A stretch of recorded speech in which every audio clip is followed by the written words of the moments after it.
And finally, a local congregation is embracing the power of prayer outside its church walls. A locked box that unlocks hope. The prayer request box is in front of Washington Pike United Methodist Church. The idea is to open prayer to those outside its walls. The box encourages people to write down prayers of thanks or prayers of need. Pat Paulus, known as Pastor Pat, collects those prayers once a week.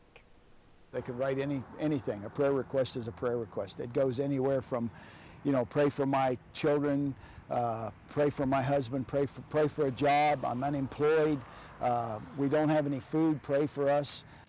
The people in the pews on Sundays also write down prayers.